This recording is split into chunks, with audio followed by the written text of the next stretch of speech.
Yo! What's up sa inyong mga tikoy? Nandito na naman si Sam.Vlog! Woo! So today ay pag-uusapan natin yung issue namin ni Danica ang Pusong Ligaw. Hindi naman ako talaga gumagawa ng video dahil siya naman talaga nagsimula. Dahil pinagbintangan ako yung dalawang copyright niya. So naayos naman namin yon. So yung sumunod na copyright niya ay gumawa siya ng video.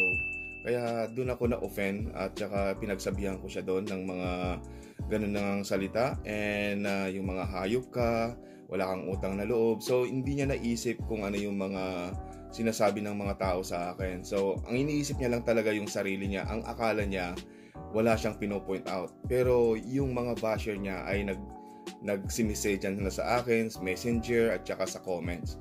So ayun na nga, kaya gumawa ako, nag-live ako. Wala akong ginawang video before yet, siya yung nauna. So yung pangalawa naman about sweldo niya. So ipapakita ko sa inyo in Bisaya talagang message niya galing sa kanya. Hindi ko naman gagawin talaga, wala akong balak na gumawa ng video talaga. Pero siya talaga yung mga nagkakalat. Kaya gumawa ako ng video about yung sweldo niya dahil sinasabi niya 100 lang daw binibigay ko sa kanyang sahod niya. At ang sahod niya daw ay $600. Bakit ako gumawa ng video? Yung mga messages niya. Iwan ko kung sino yung kausap niya. Dahil nag-uusap sila in Bisaya. So, ayan, kaya gumawa ako. So, makikita niyo yung video ko. Makikita niyo yung mga video ko. At saka, ipapakita ko sa inyo yung conversation nila. Tapos yung pangatlo, itong yung asawa niya o si G-Boy, kung siya man yun or si Danica, ay pareho lang naman yan. Siyempre magkasabwat lang naman yan eh. Kaya gumawa na naman ako ng video para ipakita sa kanila na talaga yung utang is utang. Diba? Hindi ko naman sinisingil lahat eh. Yung mga bigay ko talaga sa iyo. So kwentahin ko yan dahil nakita ko naman lahat. So, yan ba, ipapakita ko sa inyo lahat yan. Kung ano yung mga inutang niya tsaka yung mga bigay. So, i-explain natin lahat yan. So, hindi ko naman sisingilin about yung bigay. Bigay is bigay nga. Yung utang kailangan bayaran. So, makikita nyo naman yung mga message niya. Automatic talaga na alam niyang utang yon. Kahit hindi ko man nasabi, alam niya na. Siyempre, alam niya na yun, automatic. So, makikita nyo lahat yan. So, i-explain ko yan sa inyo pero hindi ngayon, yung isang video muna para isa-isa. So, para organize. Kasi maraming yung mga sinasabi niya, wala siyang hindi legit yung mga pinapakita niya. Hanggang salita lang yan. Ang daling imbintuin yan. Kaya ko ding imbintuin yan kung gagawin ko. Pero gusto ko puro legit ang ipapakita ko sa inyo. At ito naman yung paggawa ng AdSense niya. Di ba? So, makikita nyo, kayo na lang mag-judge yan. At saka yung yung kay G-Boy. Kay G-Boy nga, yung message niya about utang-utang na yan. So, ginawa ko yung video. So, wala naman akong di ba? Ginawa ko lang yung video para ipakita ng tao talaga kung ano yung utang talaga. Okay? So, ayun. Ito na yung gagawin natin. So, yung about paano nagkaroon ng AdSense si Danica. Ay ipapakita ko sa inyo hanggang sa huli, hanggang sa medyo mahaba-haba ito, pagpasensyaan nyo na. Kaya ito na lang yung gagawin ko muna. So bukas yung sumunod na mga sinasabi niya doon, lahat yan sasagutin ko, lahat yan para sa legit na ipapakita ko sa inyo, hindi salita-salita lang. Hindi kagaya sa kanya, ang daling imbento, magaling mag-imbento yan, kaya mag-ingat-ingat kayo. Okay? Ako talaga, wala naman akong nilalabag at pinapakita ko kung ano yung legit. May mga messages, sinasagot ko yan at ginagawan ko ng video. Hindi salita-salita lang yan. At isa pa pala, hindi ko dinidelete yung convo namin. Siguro siya yung nag-delete sarili. Kahit i-delete ko man yung ko, nasa kanya pa rin yun. So, alam nyo naman kung sino yung mga nag-Facebook dyan. For sure, hindi ko madidelete yung message niya. Or message ko, makikita niya pa rin yung message niya kahit i-delete ko yung akin. So, sana nagkakaintindihan tayo dyan. Isang false na naman yung sinasabi niya. So marami pa akong papakita sa inyo na puro ang daming mali. Mayroon din siyang mga tama, pero marami din siyang mga mali sa paggawa ng AdSense niya. So paano nagsimula, kung sino ang nag-offer na o-open or aasikasuhin ang kanyang YouTube account. So, yan na naman. So, nakita nyo naman kung sino yung mga nakapanood sa kanya, sa mga videos niya. Dito makikita nyo dahil kinalkal ko talaga niyan. It take 5 hours or 6 hours na abutin mo hanggang sa dulo niyan. So, kasi gusto kong makita talaga kung ano yung nangyari. Siyempre, karamihan, sa tagal-tagal na yan, 5 months, 4 months, siyempre hindi mo na matandaan. Kaya doon ko nakita lahat. So, yan, marami tayong, ito muna yung paano paggawa ng AdSense niya. So, ayun na nga, simulan na natin. Alright? Right, bye.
So, ayun na nga, nandito na tayo. So, kumusta?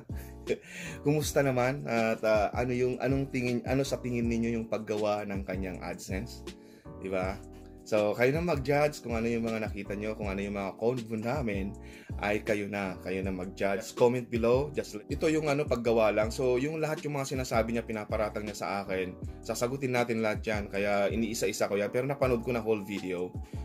Pero inuulit ko pa rin kung ano yung mga kailangan sunod-sunodin natin yung mga sinabi niya. And so, ayun na, ay nakita ko na lahat dun sa convo namin, dahil hindi ko naman talaga dinilit yun, wala akong dinilit. So siya lang nagdi-delete yung kanya. So nandun lahat yung convo namin, wala akong dinilit. So yun ang pagkakamali niya, ay malaking kasinungalingan na naman mga pinagsasabi niya. Ewan ko bakit galit na galit siya. Siya yung nagkakalat-kalat, kaya sinasagot ko lang kung ano yung mga pinagkakalat niya. At kung kinakausap ko naman sa Messenger kung nagkakaproblema kami. And siya yung unang nag-open ng video, kaya nag-live ako. So, about naman yung sweldo niya, ay kinalat niya. Kinalat niya sa, iwan ko kung sino yung mga kausap niya. So, hanggang dumating sa akin. Yung kay G-Boy, yun nga yung mga comment nung nag-aaway sila ni Pinoy Vlogs. So, yun din, titignan nyo din yan. So, sinagot ko lang kung ano yung sinasabi niya na matulong ko daw ay naging utang. So, that means wala siyang utang sa akin. Kaya pinakita ko kung ano yung utang niya talaga. At marami pa akong papakitang mga utang niya talaga. Yung talaga, papakita ko pa sa inyo yan. Hindi lang yung 700. So, ayun na nga, hanggang dito na lang kasi masyado nang mahaba to. So, hopefully magagawa ko yung sunod na sinasabi niya doon. And ayan, see you guys in my next video.